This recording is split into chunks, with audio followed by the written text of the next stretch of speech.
শ্রীমাভাষিত Gyandayini doctor পূর্বা সেনগুপ্ত। মায়া অন্তিম পর্ব।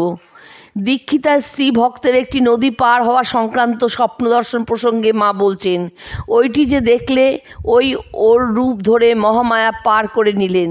স্বামী বলো, পুত্র বলো, দেহ বলো, সব মায়া। এই সব মায়ার বন্ধন কাটতে না পারলে পার হওয়া যায় না। দেহে মায়া, দেহাত্মবুদ্ধি শেষে এটাকেও কাটতে হবে। কিসের দেহ মা? দেশের ছাই বহত নয়। আর আবার গরব কিসের? যত বড় দেখনাই হোক না, পুড়লে ওই দেশের ছাই, তাকে আবার ভালোবাসা। হরিবোল হরিবোল। জয় মা জগদম্বা। গোবিন্দ গোবিন্দ। রাধাশ্যাম। গুরুদেব। গঙ্গা গঙ্গা বাড়ি, ব্রহ্মবাড়ি।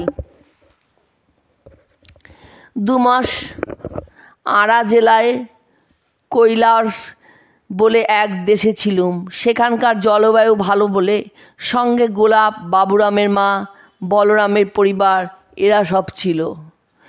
সে দেশে কি হরিণ মা, সব দল বেঁধে 3 কোনা বয়ের মতো হয়ে চলেছে। দেখতে না দেখতে এমন ছুট দিলে সে আর কি বলবো, যেন পাখা ধরে উড়ে যাচ্ছে। এমন দৌড় দেখিনি। আহা, ঠাকুর বলতেন হরিণের নাভিতে কস্তুরী হয়, তখন তার গন্ধে হরিণগুলো দিকে দিকে ছুটে বেড়ায়। জানে না কোথাওতে গন্ধটি আসছে। তেমনি ভগবান এই মানুষের দেহের মধ্যেই রয়েছেন, মানুষ তাকে জানতে না পেরে ঘুরে মরছে।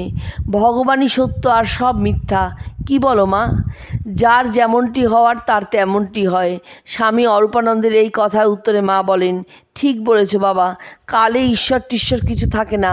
জ্ঞান হলে মানুষ দেখে ঠাকুর ঠুকুর সবই মায়া, কালে আসছে যাচ্ছে। দেহ ধারণ করলে শক্তি সীমাবদ্ধ হয় কি না?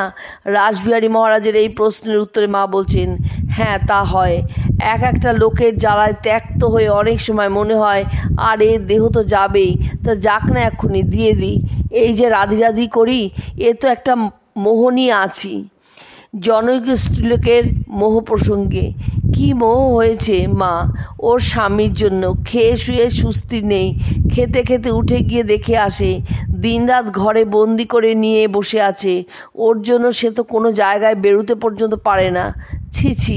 আর শরীর কি হচ্ছে দেখো।